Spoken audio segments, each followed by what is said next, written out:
Welcome to Good Things Brings, your official Good Things Festival interview series, taking you behind the scenes, chatting with some of the bands on the lineup ahead of the festival this December. I am Tiana Speter, and today I am joined by someone not only making his return down under in 2025, but also someone in possession of an incredible new album that has just dropped as well. It is, of course, Rory from Dayseeker. Rory, thank you for having a chat today. How are you today?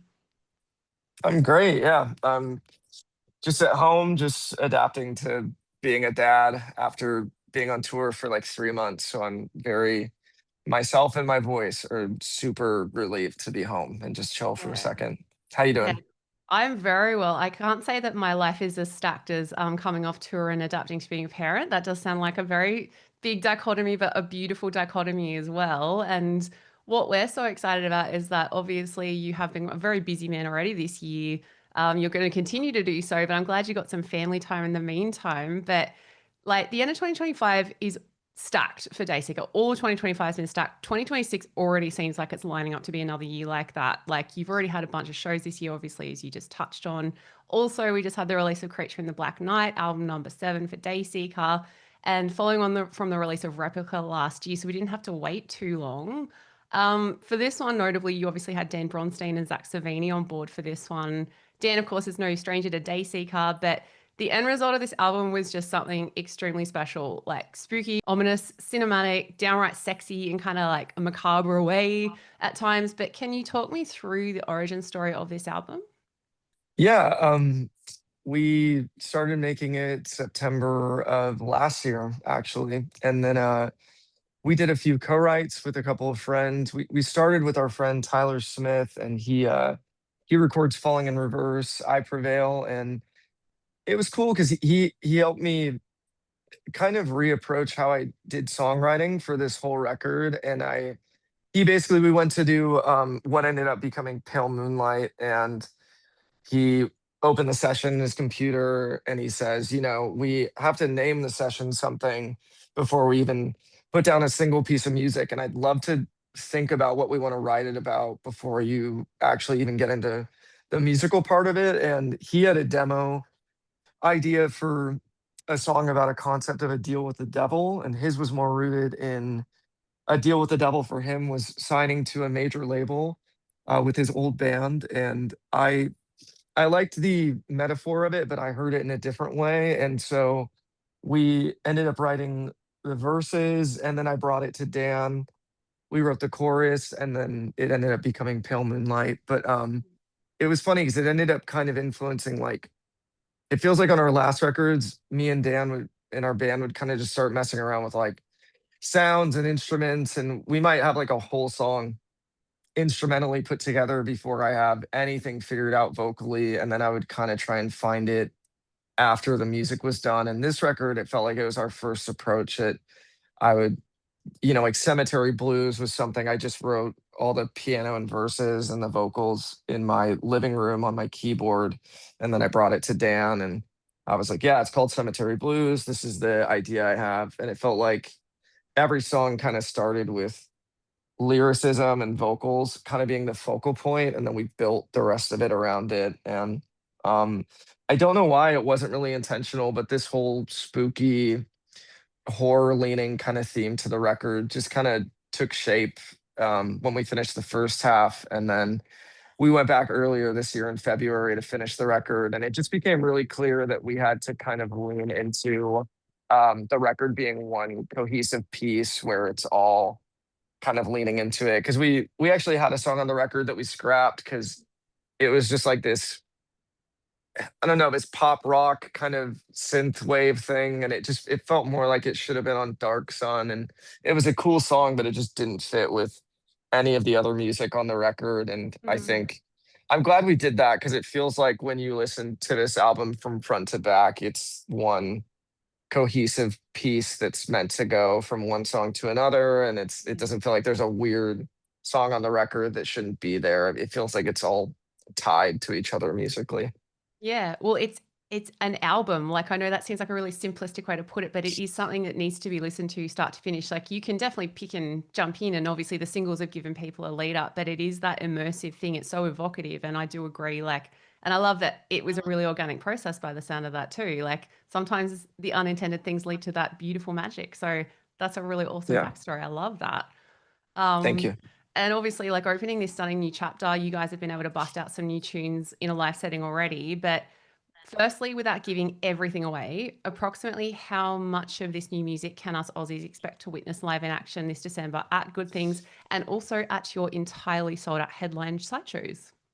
Yeah, there's a healthy amount. I think there's like 6 or 7 new songs in our headlining set for the side shows, and I think still even I think for our Good Things set, we still have 5 in there, but it's funny, yeah, like we Australia is actually getting some songs off this record live before anyone else have. We've been playing Pale Moonlight and Creature in the Black Night, and then we just started playing Shapeshift on this last tour that we did. But Australia is going to get Bloodlust and Crawl Back to My Coffin before anybody else has heard it live. So we're excited, and it's always kind of nervous to like nerve wracking to play like a song live for the first time because I feel like I don't know, I feel like we're best at that after a couple months and we're all used to playing them. It feels like the first few times live feels like kind of wonky because you're sort of getting used to it. But I think they're good songs though, and it seems like they're received really well. So I'm excited to play them in front of Australia for the first time.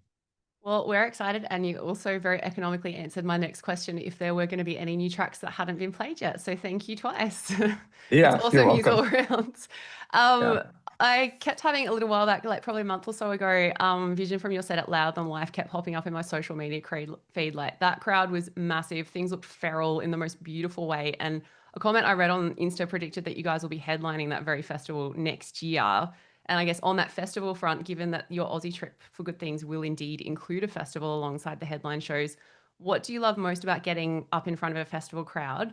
And then to balance that out, what do you love more about those intimate venue shows that allow you to get a little bit more sweaty and up in the grill with fans a bit more?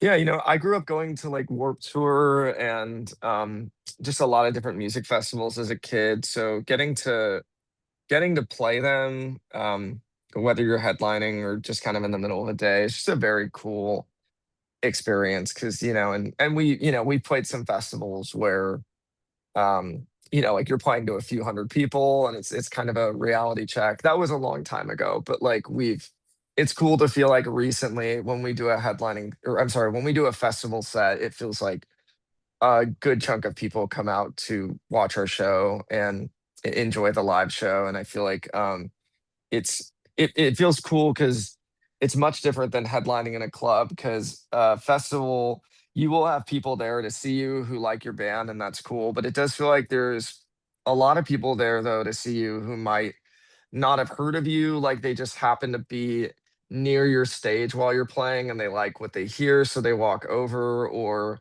they kind of know about your band and they have a gap in their schedule of who they want to see, so they decide to walk over. And that's almost cool in a way because it feels like it's an opportunity to capture a new listener who has like never heard of your band and then they might see you at a festival and then next time we headline they might go, "Oh man, I gotta get tickets because I really like them at Good Things." Mm. And then I think the flip side of that is an intimate club setting in like a venue just is. I think it's cooler because we can control the lights, and I think it's a little more moodier and vibier. But it's also just more rewarding to headline in those venues because like we did the Forum in Melbourne and we sold it out and it was such a cool experience. And it was just crazy to be like, man, there's 2,000 people in this room in a different country and they're all here to see our band and to celebrate our music and listen. And that's like it's cooler because yeah, headlining show is like they're already there for you and it's just a good time most of the time. Versus at a festival, it does feel like there is this element with some of the crowd that they're not totally sold on you in the beginning, and your job is to kind of win them over by the time your show is done. So they're both cool in different ways, but I do headlining is very fun because it just feels like everybody's just there to have a good time and support your band. Yeah, well, I guess the best thing is too, this time around, you do get to do both. And on the topic, since it is a return visit, I mean, You've ticked off your first official headline tour. It's not that you haven't done anything like that before. You've been out here with some amazing bands like Thornhill, Prevail, and Beartooth. But what is a moment from any of your previous Down Under visits that you will never ever forget, whether it was on stage, off stage, good, bad, hilarious, chaotic, or other? River Stage sticks out to me a lot, and I think it's in Brisbane, right? Yes. Yeah, that was like a top 5 show of my life. I think it was just a very surreal experience to play for that many people, and we were opening that show for Pierce the Veil and Beartooth, and sometimes we have found that when you're like the first of 3 bands or something, you can go out onto the stage and it's like a big venue, it's cool, but you might realize, there's only like half the room is filled maybe just because the venue was slow to get them in, or people are just kind of like, yeah, I'm just gonna show up for, the middle of the show, like the headliners. And that was I don't often look at the crowd a lot before we play, and I didn't do that at River Stage. And I just remember walking out to the stage and the crowd was like full, and it was just like holy shit, that's 7,000 people watching us, and it was like fully filled an hour after doors. So just a very surreal experience, and I mean just a beautiful venue too, with it being like half outdoor going down into the botanical garden, and then just getting to watch Pierce and then Beartooth after. Just a very, very cool experience for our band. That one sticks out to me a lot. And definitely our headlining show at the Forum in Melbourne. That was a Yeah. wild, wild experience.